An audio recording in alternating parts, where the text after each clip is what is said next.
In those Beijing Olympics, there were 28 different sports, but that number will change for 2012 in London, where there'll only be 26. Getting included is a long process, and it depends on things like participation numbers, as well as global and regional relevance. Recently, Al Jazeera's Brendan Connor met up with a group of Central America's top raft racers who would love to see their sport someday be in the Olympic Games. It's another busy tourist season in the Central American nation of Costa Rica. In the bustling capital city, San Jose, visitors are arriving and quickly heading for the beaches on either the Pacific coast or the Caribbean coast, or to the famous rainforests. While it's playtime for the holidaymakers, these river rafters are hard at work, pounding their way down a challenging river full of rapids and rocks, trying to paddle in some kind of symmetry, trying to keep their balance, trying to steer, and trying to keep up speed. It's whitewater rafting, and it's not for the faint of heart. This is the leading Costa Rican crew working on their team form while they're on a day off from their regular jobs. They are mostly adventure guides and river workers, but out of a genuine love for this sport, they have become a team, and a pretty good one. For the longest time, and actually still today, this is largely a tourist activity where people come from all over the world to river destinations like this one in Costa Rica. They pile themselves into an inflatable life raft and take their chances down the rapids for some thrills and spills. But lately, this has also become an international sport, and these guys are training to become what they hope will be Pan American champions and eventually qualify for the World Championships in whitewater rafting in 2009. There's 4 events in each competition. Number 1 is the spring. 2, 1, go! It's a race against the clock. That one race sets you up for second race, which is the head-to-head. Couples get formed, and those couples race each other.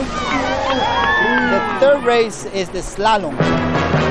You need to, go through all the gates in the less amount of time possible. And then the last race is the downriver race. It's what we were doing today.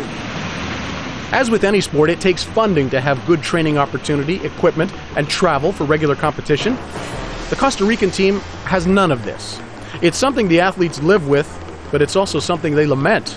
They were unable to go to the last whitewater rafting World Championship in South Korea in 2007.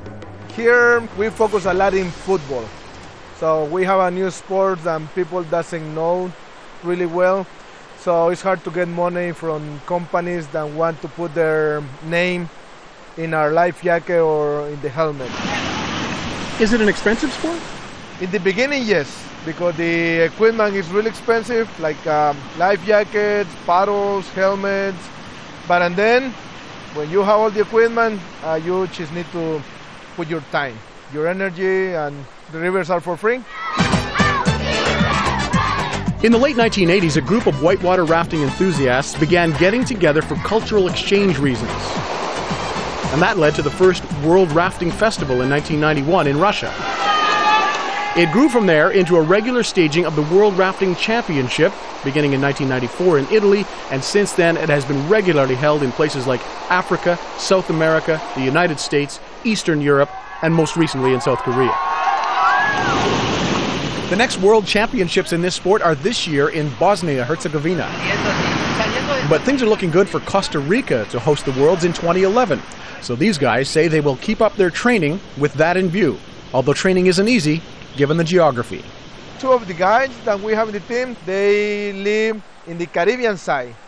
4 of the guys in the team, we live near to the Pacific. So we are like 5 hours away. So we need to move to Sarapiquí, then it's kind of in the middle. So in that case, we spend less money, less time in the bus or in the car. One might think there would be government funding available from a national sports federation, or even from the Costa Rican Tourism Board. It is in their best interest, but the funneling of the money is not there. And then you have the sports department that doesn't really help a lot, and then you have the Olympic Committee that rafting is not Olympic, so they won't help you. So we do have a lot of economic barriers, and it's pretty much the case in most of Latin America. that's been the thread in the sport is the expenses that the teams have to go through and the lack of sponsorship and the lack of coverage. Rafa Gallo and the lads he helps know that the Olympic dream is far away and that they may be in fact out of the sport as competitors by the time whitewater rafting is ever included. But they say they'll keep working at it, they'll keep going to international events that do exist, and they will keep loving their sport. For us, it's passion. You know, when you go to the World Championship and you racing against the Europeans or the Brazilians, you know, they race all year round, they go to different competitions all over the world, they got their sponsors, they got the full uniform. We have to put money from our pockets to go to these competitions, but it's fine, you know, we like it, yeah. Brendan Connor, Al Jazeera, San Jose, Costa Rica.